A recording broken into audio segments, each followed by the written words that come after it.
അപ്പോൾ തെക്കൻ കേരളത്തിലെ ഒരു വീറും വാശിയുമേറിയ പോരാട്ടം നടക്കുന്ന ഭൂമിയിലേക്കാണ് പോകുന്നത് മണ്ഡലം ചുറ്റി മഹിളകൾ.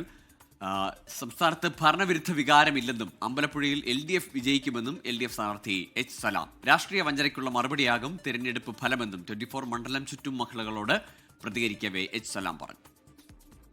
അപ്പോൾ മണ്ഡലം ചുറ്റി നമ്മൾ എത്തിയിരിക്കുന്നത് അമ്പലപ്പുഴയിലാണ്. രാഷ്ട്രീയ കേരളം ഉറ്റുനോക്കുന്ന ഒരു മത്സരം നടക്കുന്ന മണ്ഡലം കൂടിയാണ് അമ്പലപ്പുഴ. നമ്മളോടൊപ്പം ഇപ്പോൾ ചേരുന്നത് നിലവിൽ ഇവിടുത്തെ സിറ്റിംഗ് MLA ആയ ശ്രീ H. സലാമാണ്. അദ്ദേഹത്തോട് തന്നെ നമുക്ക് ഈ തെരഞ്ഞെടുപ്പുമായി ബന്ധപ്പെട്ടുള്ള പ്രചാരണത്തിന്റെ കൂടുതൽ വിശദാംശങ്ങൾ ചോദിച്ചറിയാം. നമസ്കാരം. എങ്ങനെ പോകുന്നു പ്രചാരണം? പ്രചാരണം ഗംഭീരമായിട്ട് പോവാണ്. വളരെ ഊർജ്ജസ്വലമായിട്ടാണ് ഇടതുപക്ഷ പ്രവർത്തകർ ഈ പ്രാവശ്യം നിൽക്കുന്നത്. കേരളം ശ്രദ്ധിക്കുന്ന മണ്ഡലമായതുകൊണ്ടും ഒരു രാഷ്ട്രീയ വഞ്ചനയുണ്ടായ സ്ഥലമായതുകൊണ്ടും ആ വഞ്ചനയെ തോൽപ്പിക്കാൻ കച്ചകെട്ടിയിട്ടാണ് ഏറ്റവും താഴത്തെ പ്രവർത്തകരും വരെ ഈ ഇലക്ഷൻ ഇറങ്ങിയിട്ടുണ്ട്. G. സുധാകരനാണ് അങ്ങേക്കെതിരെ ഇപ്പോൾ മത്സരിക്കുന്നതിൽ പ്രധാനി എന്ന് തന്നെ പറയേണ്ടിയിരിക്കും. അത് ഏതെങ്കിലും തരത്തിൽ ഈ മണ്ഡലത്തിൽ ഒരു തിരിച്ചടിയാകുമെന്ന് കരുതുന്നുണ്ടോ? മണ്ഡലത്തിലെ ഒരു തെരഞ്ഞെടുപ്പ് സ്ഥിതിയിൽ അദ്ദേഹം ഇത്രയും പാരമ്പര്യം പറയുന്ന ഒരാൾ ഈ പറഞ്ഞ മാതിരി പോയി എന്നുള്ളതാണ് ഏറ്റവും വലിയൊരു ജനവികാരം ഇവിടെ.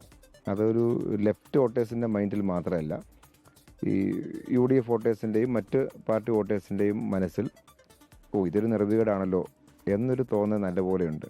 അപ്പം ഇങ്ങനെ ഒരാളെ എന്തിനു നമ്മൾ സ്വീകരിച്ചു എന്നൊരു ചോദ്യം കോൺഗ്രസിൻ്റെ ഉള്ളിൽ തന്നെ നല്ല യഥാർത്ഥ കോൺഗ്രസ്സുകാരായിട്ടുള്ള ആൾക്കാർ ചോദിക്കുന്ന അവസ്ഥ നമ്മുടെ നാട്ടിലുണ്ട്.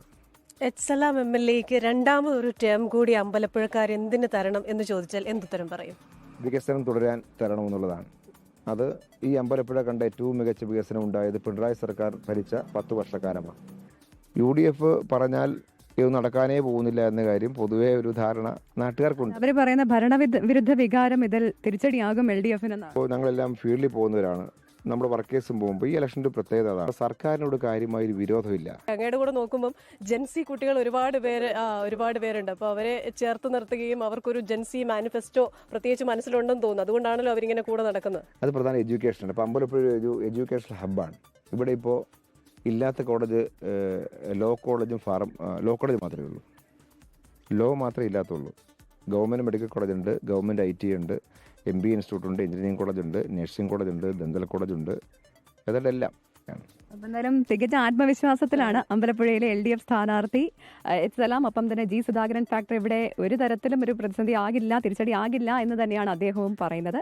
അങ്ങനെ നമ്മുടെ മണ്ഡലം ചുറ്റിയുള്ള ഈ യാത്ര ഇനിയും തുടരും. ഇനി അടുത്ത മണ്ഡലത്തിൽ കാണാം.